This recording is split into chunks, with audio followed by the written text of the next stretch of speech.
வணக்கம். இது மீடியாவாஸ் தமிழ். நான் உங்கள் ஊடகன் ஷானவாஸ். நம்மளோட இந்த வலைக்காணல பாத்தீங்கன்னா அரசியல் விமர்சகர் எஸ்.எம். ரஃபீக் அஹமத் அவர். சார், உங்களை வரவேற்கின்ற நிகழ்ச்சிக்கு. 2024 தேர்தல் முடிவுகள் வந்துருச்சு. அடுத்த பிரதமரா ஜவஹர்லால் நேரு மாதிரிய நரேந்திர மோடி 3வது முறையா பதவி வைக்கிறாரு. ஏத்துட்டாரு இன்னைக்கு 7 மணிக்கு. இப்ப என்னன்னா, இந்த தேர்தல் பாஜக, காங்கிரஸ், தமிழ்நாடு திராவிட கட்சிகள் இன்னும் இங்க ஒரு 30%, 40% வாக்களிக்காமல் இருந்திருக்காங்கல்ல, அந்த மக்களுக்கு இந்த தேர்தல் என்ன சொல்ல வருது?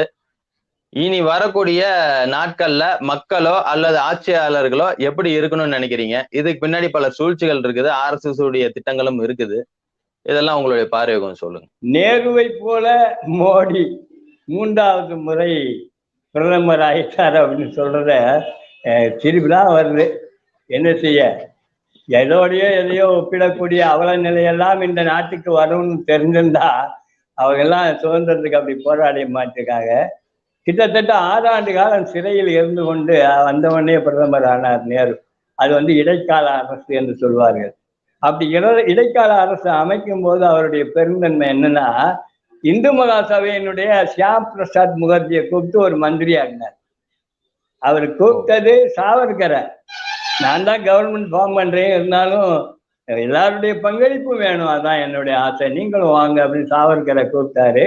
ஆனா சாவர்கர் மறுத்துட்டாரு. அவர் பிரதிநிதியாக ஷியாம் பிரசாத் முகர்ஜி அப்படிங்கிறோடு மந்திரி சபையில பங்கெடுத்தார். அந்த அளவுக்கு பரந்த மனப்பான்மை, எல்லோரையும் அரவணைக்கக்கூடிய ஒரு மனநிலையும் உள்ள நேரோட ஒரு முஸ்லீம் கூட தனது பாராளுமன்றத்துக்குள் வரக்கூடாது என்று கங்கணம் கட்டி செயல்படக்கூடிய மோடி எப்படி சமனாகிறார்? சமன்படுத்தக்கூடிய நாக்கு புசாம எப்படி பேசுறாங்கன்னு எனக்கு தெரியல. அதோட காங்கிரஸ் கவர்மெண்ட்ல நேரு பிரதமராக வரும்போதெல்லாம் அவர் லாஸ்டா 308 இடங்கள் நினைக்கிறேன், அந்த அளவுக்கு வாங்கிட்டு தான் 3வது முறை இதானாரு. இவங்க அப்படி இல்லை, 3வது முறை எப்படியாவது வந்தே ஆகணும்னு சொல்லி விவேகானந்தர் மடத்துல எல்லாம் உருண்டு புரண்டு இருக்காங்க. எது எப்படி ஆனாலும் இந்த தேர்தல் முடிவு பாஜகவுக்கு ஒரு எச்சரிக்கையை கொடுத்திருக்கிறது. இந்தியாவையே ஆட்சி படுத்திக்கிட்டு இருந்த கோடி மீடியா என்று சொல்லக்கூடிய மீடியாக்களுக்கும் இந்த செய்தியை சொல்லுவதா தான் இந்த தேர்தலை பார்க்கிறேன். முதலாவதாக என்னன்னா, தமிழகத்தை பொறுத்தவரை தமிழகத்தில் 40 இடங்களையும் வென்றிருக்கக்கூடிய தமிழக ஆளும் கட்சியான திமுகவுக்கும் அதன் தலைவர்கள் தொண்டர்களுக்கும் நாம் வாழ்த்து சொல்லுகின்றோம். அதே சமயம் இந்த 40க்கு 40 வெற்றி, இது பெரிய அசகாய சூரனை போன்ற சாதனை. இது கருணாநிதி காலத்தில் கூட 39 வந்தார்கள், அதை விஞ்சிய சாதனை. இது திமுகனுடைய ஆட்சிக்கும் ஆட்சியினுடைய திறனுக்கும் சிறப்புக்கும் தலைமைத்துவத்துக்கும் கிடைத்த ஒரு மாபெரும் வெற்றி அப்படிங்கிற மாதிரிலாம் சமீப காலமா பலரும் பேசுறாங்க. வெற்றி பெற்றவர்கிட்ட கொஞ்சம் குதூகூலமான பேச்சுக்கள் வெளிவரும். தொண்டர்களை உற்சாகத்தில் மயக்கத்திலே வைக்கணும் அப்படிங்கிறது அரசியல்வாதிகளுடைய ஒரு நிலைதான். ஆனா அதையே உண்மையான பிரச்சாரம் போல இவங்க கட்டமைத்து கொண்டு போவதில் உண்மை இல்லை. 40க்கு 40 வெற்றி, இந்த வெற்றி திமுகவுக்கோ திமுகவின் ஆட்சிக்கோ கிடைத்த வெற்றியாக நாம் பார்க்கல. ஏன்னு சொன்னா, நான் இந்த தேர்தல் களத்துல சுற்றும் பொழுது வாக்காளருடைய மனநிலை என்னவா இருந்துச்சுன்னா, மத்தியில் ஒரு அராஜக ஆட்சியை நடத்தி கொண்டிருந்த மோடி அப்புறப்படுத்தப்பட வேண்டும், அதுதான் அங்க முன்னிலையா இருந்துச்சு. இப்ப அப்புறப்படுத்தக்கூடிய வலுவான கூட்டணி எது அப்படிங்கிற தேர்வு மக்கள்கிட்ட வைக்கும் பொழுது அது திமுகவினுடைய கூட்டணியின் மீது ஒரு நம்பிக்கை வச்சிருந்துச்சு. அது காரணம், திமுக கூட்டணியில காங்கிரசும் இருந்தது. அப்போ மத்தியில தேசிய அளவுல பாஜகவுக்கு எதிர்ப்பான ஒரு பெரிய கட்சி எல்லா பகுதியிலையும் தனக்கான வாய்ப்புகளை கட்டமைப்புகளை கொண்டிருக்கக்கூடிய கட்சி காங்கிரஸ் அப்படிங்கிற முறையில காங்கிரஸோட திமுக கூட்டணியா இருப்பதனால இந்த கூட்டணியை தேர்வு செய்வது சிறந்தது அப்படிங்கிற மனநிலைக்கு மக்கள் வந்தார்கள். அதுல தள்ளப்பட்டு தான் இந்த 40க்கு 40 வெற்றி. எண்ணிக்கையில் 40 வென்றார்கள், அப்படிங்கிற ஒரு பக்கம் இருக்க, இவங்க கடந்த முறை வாங்கிய வாக்கு சதவீதங்களை அடைஞ்சிருக்காங்களான்னா இல்லை. ஒரு கட்சி அதனுடைய வெற்றி என்பது எந்த அளவு மக்களை சென்றடைஞ்சிருக்காங்க அப்படிங்கிறத பொறுத்து தான் அது வளர்ந்திருக்கு, அது மக்களோட ஊடுருவி இருக்கு, மக்களை கவர்ந்திருக்கு, வென்றெடுத்திருக்கு அப்படின்லாம் நாம புரிஞ்சுக்கிற முடியும். அந்த அடிப்படையில பார்த்தோம் அப்படின்னு சொன்னா 2019 திமுக வாங்கிய வாக்கு சதவிகிதம் என்பது 53%.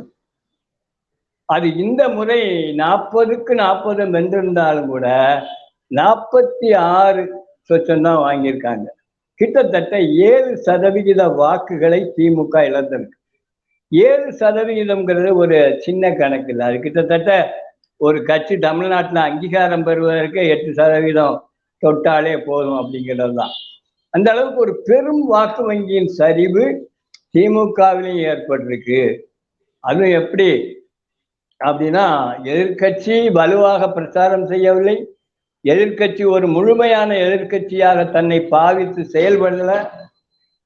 எடப்பாடியாக இருக்கட்டும், மற்றவர்களாக இருக்கட்டும், அவங்க களத்துல மக்களின் கவனத்தை ஈர்க்கக்கூடிய அளவுக்கான ஒரு செயல்பாடுகள் அவங்கள்ட்ட இல்லை. இருந்த பொழுதும் கூட திமுகவின் வாக்கு வங்கி 7% சரிஞ்சிருக்கு. அதே சமயம் அதிமுகவுக்கு இது அடுத்து வர்ற 26ல் வாய்ப்பாக அமையுமா அப்படின்னா அப்படியும் நாம உறுதியா சொல்லிட முடியாது. ஏன் அப்படின்னா, எடப்பாடி தலைமையிலான அதிமுகவும் கூட தன்னுடைய வாக்கு வங்கிய வெகுவாக இழந்திருக்கு. அவங்க 1% அதிகமா இருக்குதுன்னு எடப்பாடி பழனிசாமி சொல்லிட்டு இருக்காரு. இல்ல, 2019 அவங்க வாங்கின வாக்கு வங்கியை விடவும் இந்த முறை 20%க்கும் கூடுதலா, கொஞ்சம் கூடுதலா வாங்கியிருக்காங்க. அவங்க இழந்திருக்கிறதானது கிட்டத்தட்ட 7% தொட்டு அந்த அளவுக்கு இழந்திருக்காங்க. அதே சமயம் கிட்டத்தட்ட 34 தொகுதிகளுக்கு மேல அவங்க போட்டிட்டு இருக்காங்க. போன தடவை 28 தொகுதிக்கு உள்ள அடங்கியிருந்தவங்க இந்த முறை கூடுதலா போட்டிட்டு இருக்காங்க. அந்த அடிப்படையில போட்டியிடும் தொகுதிகள் அதிகமாகும் பொழுது வாக்குகளும் அதிகமாக அங்க வாங்கியிருக்கணும். அப்படியும் இல்லை. அப்போ திமுகவிலிருந்து சரிந்த வாக்குகள் எதுவும் அதிமுகவுக்கு வந்தடையவில்லை. அப்படிங்கிற பொழுது 26ல் இது அதிமுகவுக்கான வெற்றி வாய்ப்பின் சமிக்கையாக நாம இதை எடுத்துக்கிற முடியாது. ஏன்னா இவங்களும் தான் இழந்திருக்காங்க. திமுக கடந்த முறை போட்டியிட்ட அதே அளவுக்கு 22 தொகுதியில் 8 கட்சி கூட்டணி. அதுல எந்த மாற்றமும் இல்லாத நிலையில் 40 வென்றிருக்கும் நிலையில அவங்க கிட்டத்தட்ட 8%, 7% வாக்கு வங்கி சரிஞ்சிருக்கு. வாக்கு வங்கி கணக்கு பார்ப்பதும் அதை கொண்டு எதிர்காலங்களை திட்டமிடுவது என்பது அரசியல ரொம்ப முக்கியமானது. எத்தனை இடங்கள் வெற்றி பெற்றார்கள் என்பதை விட இது ரொம்ப முக்கியமானது. அந்த அடிப்படையில் தான் நாம பார்த்தோம் அப்படின்னா இருவரும் வாக்கு வங்கியை இழந்திருக்கின்றார்கள். அப்ப இந்த இருவரும் இழந்த வாக்கு வங்கி நேரடியாக பாஜகவுக்கு சென்றிருக்கிறதா, இல்ல பாஜகவை மக்கள் விரும்பி போயிருக்காங்களா, இல்லை இந்த மக்களை பாஜக கவர்ந்திருக்கிறதா அப்படின்னு பார்த்தா ஆம் என்று சொல்வதற்கான எந்த முகாந்தரமும் இல்லை. ஏன் அப்படின்னா அவங்க 11% வாங்கியிருக்காங்க. இன்னும் குறிப்பா சொன்னா கோயம்புத்தூர், பொள்ளாச்சி பகுதிகளிலேயே 3 விழுக்காடா இருந்தவங்க இன்னைக்கு 11% வளர்ந்திருக்கிற வளர்ச்சியாக அவர்கள் சொல்லிக் கொள்ளலாம் என்றாலும் இன்னைக்கு அவங்க போட்டியிட்ட தொகுதியின் எண்ணிக்கை அதிகம். ஒண்ணு. ரெண்டாவது, இப்போ எல்லாரும் வெற்றி பெற்ற ஒரு கழிப்பில் இருக்கின்ற காரணத்தினால இவிஎம் டேம்பர் பண்ற விஷயங்களை பத்தி அப்படி சாய்தா மறந்துட்டாங்க. இவன் எதிர்கட்சி உள்பட நான் சொல்றேன். ஆனா இந்த பொள்ளாச்சி, கோயம்புத்தூர், உடுமலைப்பேட்டை இந்த பகுதிகளில், கோவை பகுதிகளில் எல்லாம் கூட கிட்டத்தட்ட 4 லட்சம் வாக்குகள் பிஜேபிக்கு கன்வெர்ட் ஆயிருக்கு அப்படிங்கிறத, இரட்டை இலை வாக்குகள் கன்வெர்ட் ஆயிருக்கு அப்படிங்கிறத, இது எதேச்சையா நடந்த மக்களின் மனநிலை மாற்றம் அப்படின்னு என்னால புரிஞ்சுக்கிற முடியல, ஒத்துக்கொள்ள மனம் மறுக்குது.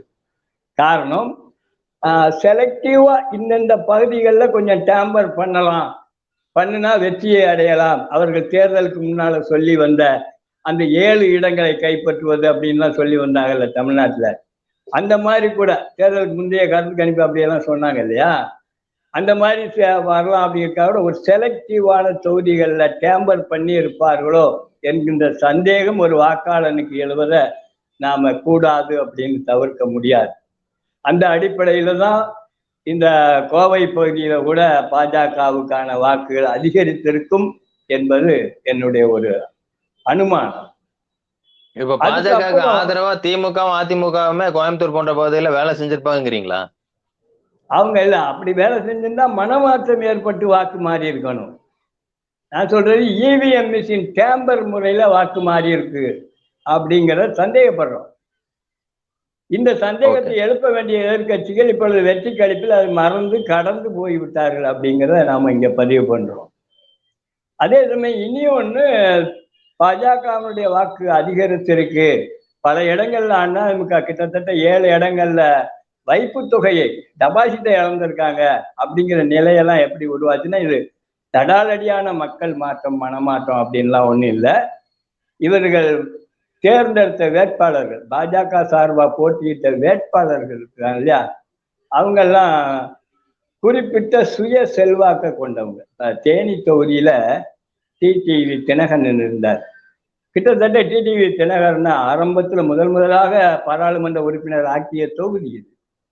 அதோட மட்டும் இல்லாம டிடிவியினுடைய அரசியல் வாழ்க்கை துவங்கிய தொகுதி. டிடிவியினுடைய சமூகத்தார்கள் அதிகமாக வாழக்கூடிய, அதாவது வெற்றியை தீர்மானிக்கக்கூடிய பெரும் சக்தியாக இருக்கக்கூடிய சமூகத்தார்கள், அதே சமூகம்தான் தங்கத்தமிழ் செல்வன் என்ற பொழுதும் கூட அந்த மக்கள் என்ன பார்த்தாங்கன்னா, தங்கத்தமிழ் செல்வன் ஒரு கட்சியினுடைய உறுப்பினர் தான், ஆனா டிடிவியோ ஒரு தலைவர், இங்கு தலைவர் தோற்றுவிடக் கூடாது அப்படின்னு அந்த சமூகத்தை சார்ந்தவர்கள்ட்ட ஒரு மனநிலை இருந்தது. அப்படி தன்னுடைய சுய செல்வாக்கால தான் அவங்கெல்லாம் இங்க அதிக இடங்களை பிடிக்க முடிஞ்சுச்சு. இதே தான் நயினார் நாகேந்திரனுக்கும் பொருந்தும், தமிழிசை சவுந்தரராஜனுக்கும், ஏசி சண்முகத்துக்கும், இப்படி எல்லாரையுமே நம்ம பட்டியலிடலாம். அண்ணாமலைக்கும் பொருந்தும். அதையெல்லாம் கடந்து அண்ணாமலை போன்ற சில பகுதிகளில் இவிஎம் மிஷினும் கூட ஒத்துழைப்பு கொடுத்திருக்கும் அப்படின்னு நாம நினைக்கிறோம். எது எப்படி ஆனாலும் இவைகள்லாம் காரணங்களாக நம்ம கண்டுபிடித்து பேசியிருந்தாலும் கூட திமுக தனது வாக்கு வங்கி இழந்திருக்கிறது, அதிமுக தனது வாக்கு வங்கி இழந்திருக்கிறது. 2 திராவிட கட்சிகளும் இந்த தருணத்தில் மிக சரியாக எதிர்காலத்தை குறித்தான திட்டமிட வேண்டிய ஒரு அவசியத்தை இந்த தேர்தல் உணர்த்தி இருக்கிறது. இது தமிழகத்தின் நிலை.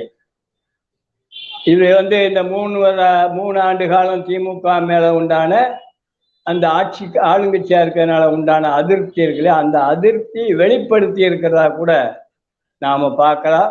இந்த அதிருப்தி முறையிலான ஆட்சியை தொடரும் பட்சத்துல திமுக 26இல் பெரும் சிரமங்களை சந்திக்க வேண்டி வரும். இந்த தமிழகத்துல இந்த தேர்தலில் இன்னும் சில விஷயம் மகிழ்ச்சி தரக்கூடிய விஷயமாக நாம் பார்க்கக்கூடியது, விடுதலை சிறுத்தைகளுக்கு தேவையான கட்சி அங்கீகாரம் கிடைத்திருக்கிறது. ஏன்னா அவங்களாம் நீண்ட காலம் களத்தில் போராளிகளாக போராட்ட அரசியலை முன்னெடுத்து சமூக விடுதலைக்கானவர்களாக வந்தவங்க இன்றைக்கு ஓரளவுக்கு தேர்தல் கமிஷன் அங்கீகரித்திருக்கிறது.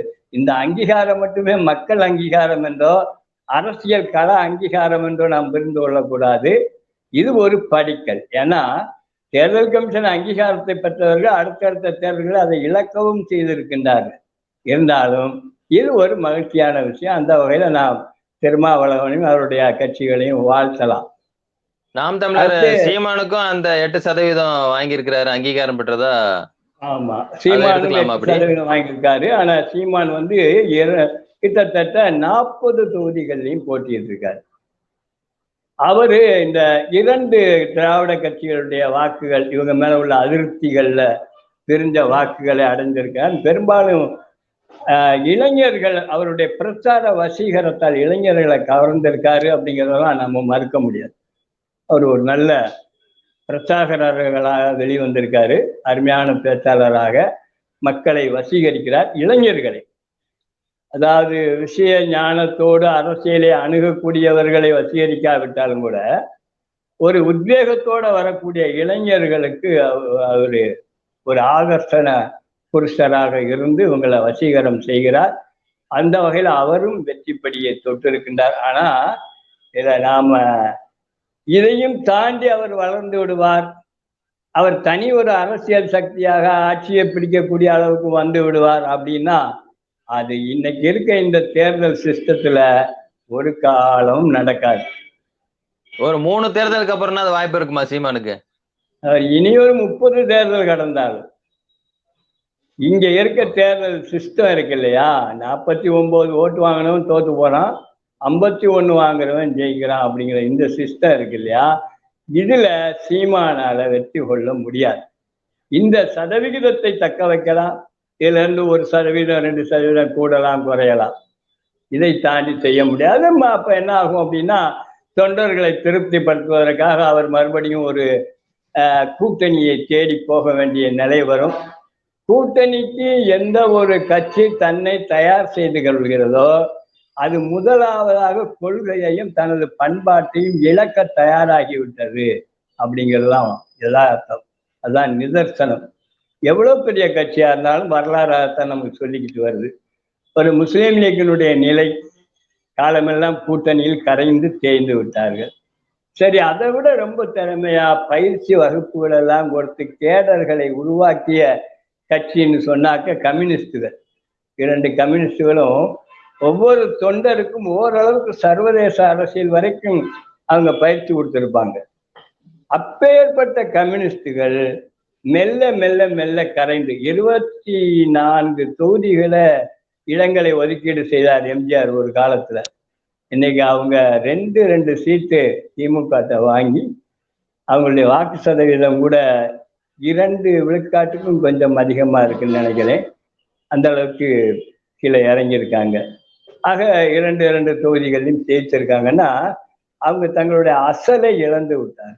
இப்ப சமீபத்துல நடந்த அந்த போக்குவரத்து தொழிலாளர்கள் போராட்டங்களை எல்லாம் கூட அவங்க கண்டும் காணாமல் கடந்து விட வேண்டிய நிர்பந்தத்தை இந்த கூட்டணி உருவாக்கியது. அப்படிங்கிற தன் சுயத்தை இழந்த வெற்றி அது ஒரு அரசியலுக்கு தேவையானதா என்றால் நிச்சயமாக இல்லை. ஒரு அரசியல் தனது கொள்கை, தனது பண்பாடு, சுயம், தான் தோன்றி கொண்டு வந்த அதாவது உருவாகி வந்த அந்த இலட்சியங்கள் அவைகளை கடந்து விடாததாக இருக்கணும். இப்போ வரைக்கும் சீமான் அதுல உறுதியா நிற்கிறார். கூட்டணிக்கு மாறிவிட்டால் நிச்சயமாக கரைந்து போய் விடுவார்கள். இதுதான். தமிழ்நாட்டுல பாத்தீங்கன்னா திராவிட கட்சிகள், கம்யூனிஸ்ட் கட்சி, இன்னும் சொல்ல போனா சிறுபான்மையினர் சிறு இயக்கங்கள் எல்லாம் ஒன்னா சேர்ந்து இங்க இன்னும் அரசியல் கட்டமைப்பு தமிழ்நாட்டுல இன்னும் தேவைப்படுதுங்கிறீங்களா? இல்ல, இப்படி இவங்க சேர்ந்தாலும் கூட்டணி சேர்ந்தாலுமே அதுவும் கூட யதார்த்தத்துக்கும் கொள்கைக்கும் முரண்பட்டதாகத்தான் இருக்கும். கம்யூனிஸ்டுகளுக்கு சிறுபான்மையினுடைய சித்தாந்தம் சார்ந்து அவங்க பயணிக்க முடியாது. கம்யூனிஸ்டுகள் சிறுபான்மையுடைய இவங்களுடைய அந்த இறை வழிபாடு, இறை நம்பிக்கை சார்ந்த ஆன்மீக கலப்புடன் கூடிய அரசியலை கம்யூனிஸ்டுகள் ஏற்றுக்கொள்ள முடியாது. தமிழன் மட்டுமே ஆள வேண்டும், மற்றவர்களெல்லாம் வாழ்ந்தால் மட்டும் போதும் என்கின்ற சீமானுடைய சித்தாந்தத்தை கம்யூனிஸ்டுகள் ஏற்றுக்கொள்ள முடியாது, சிறுபான்மைகளும் கூட ஏற்றுக்கொள்ள முடியாது. அப்ப இவங்கெல்லாம் ஒன்று சேர்ந்து ஒரு கூட்டமைப்பை உருவாக்குவது சாத்தியமில்லை. அப்போ சீமான் போன்றவர்களும் கம்யூனிஸ்ட் போன்றவர்களும் அடுத்து அவங்களுடைய இலக்கு எதுவாக இருக்கணும் அப்படிங்கிறது நம்மளுடைய அபிப்பிராயம் என்ன அப்படின்னா, இவங்கெல்லாம் விகிதாச்சார வாக்கெடுப்பு முறையை வலியுறுத்திய களப்போராட்டங்கள், ஜனநாயக போராட்டங்களை முன்னெடுக்க வேண்டும். அப்படி முன்னெடுக்காதவரை எவ்வளவு பெரிய சித்தாந்த புருஷனும் தன்னுடைய கொள்கையிலும் சித்தாந்தத்திலையும் நிலைத்து இருந்து கொண்டு கூட்டணி சேர முடியாது. ஒரு ஒரு சிறுபான்மை அமைப்பெல்லாம் இருந்தாங்க. அந்த கட்சியினுடைய துவக்க காலத்துல போஸ்டர்ல போட்டோ போடுவதை கூட அவர்கள் விரும்பவில்லை, அவருடைய தலைமை அங்கீகரிக்கல. அது கடந்து இந்த கூட்டணி கரைந்த பொழுது என்ன ஆச்சு அப்படிங்கிறதெல்லாம் இன்னைக்கு வாக்காளர்களும் சிறுபான்மை சமூகமும் பார்க்குறாங்க. அது வேதனைக்குரிய விஷயமாகவும் பார்க்குறாங்க. இது அவர்களுடைய குற்றம் அல்ல. இங்கே உள்ள கூட்டணியின் நிலை இப்படிதான். கிராமத்து மொழியில சொல்றதா இருந்தா ஒன்றோடு சேர்ந்த கன்று அதுவாக மாறி விடுமா இல்லையா, அந்த நிலைக்கு தள்ளிடுவாங்க. இதுதான் இந்த தேர்தல் தமிழகத்துல கற்றுக் கொடுக்கிற பாடம். இதில் இருமாந்து இருந்து விடக்கூடாது. வெற்றி பெற்றவர்கள் இயலாது என்று ஓய்ந்து விடக்கூடாது தோல்வி பெற்றவர்கள். இவர்கள் சரியாக தங்களுடைய நிலையை பரிசீலனை செய்து மீண்டெழ வேண்டும்.